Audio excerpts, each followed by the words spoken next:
So far, we've taken you on our shark fishing tagging adventures. We've showed some really cool technology to keep people safe, and we've talked about the Mako ban now in effect. Now we take a deeper dive into research being done right here in Rhode Island. But if you're a little squeamish, you might not want to watch this one. We visited a shark lab.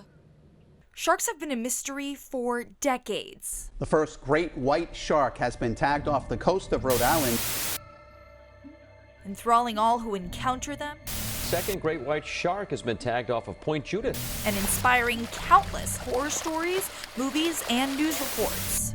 On the Cape, sharks and seals dot the coastline, with towns racing to find ways to minimize encounters between people and sharks. In Rhode Island, the beach atmosphere is noticeably less tense, but that doesn't mean the ocean's top predator isn't in the ocean state.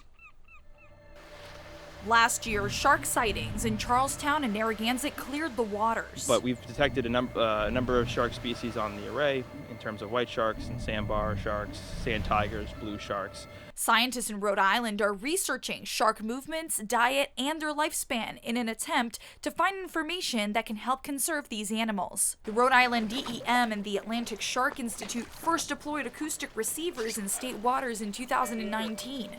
The receivers log when a tagged shark swims by, information that will help researchers answer a number of questions about sharks in Rhode Island. Are they only really moving through Block Island waters because they're more oceanic?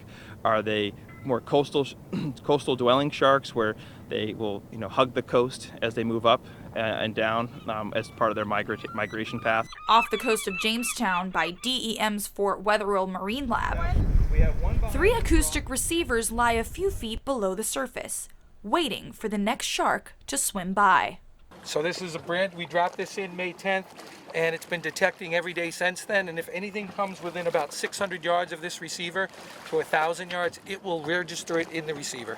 So we have 418 different animals that have been registered so far. Not just sharks. Not just sharks, anything with an acoustic tag in it. The acoustic tagging data will tell researchers where and when sharks are in Rhode Island waters, and it will be used in multiple different studies.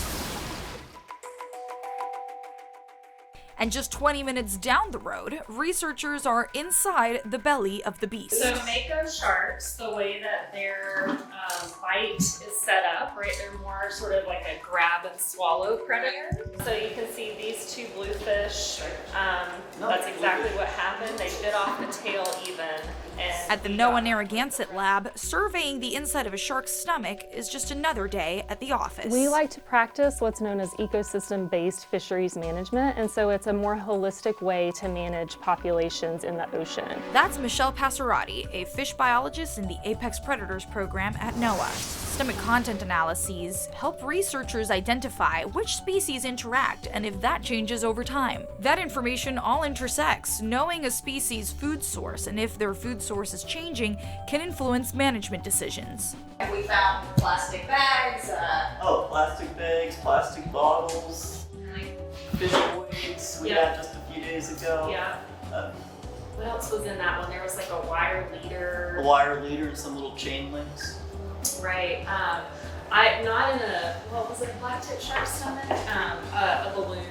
Their research can help determine regulations for how much of a species can be landed, size limits, and retention limits.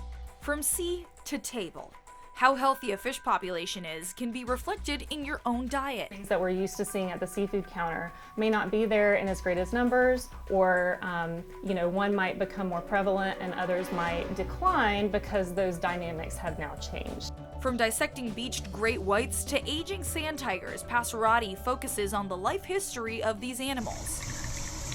Sharks don't get wrinkles with age. Instead, they deposit growth bands in their vertebrae that represent years. While each species is different, Passerati said generally sharks deposit 1 band pair per year of life. We know for a fact that this shark is right around 12 years old, but for this species, we actually did find that in the older sharks, we underestimated their age by up to 18 years. How long they live, how often they're reproducing, at what age they start reproducing, all those things that are very important for management, makes it very difficult if you can't accurately age them. In shark research, age is more than just a number.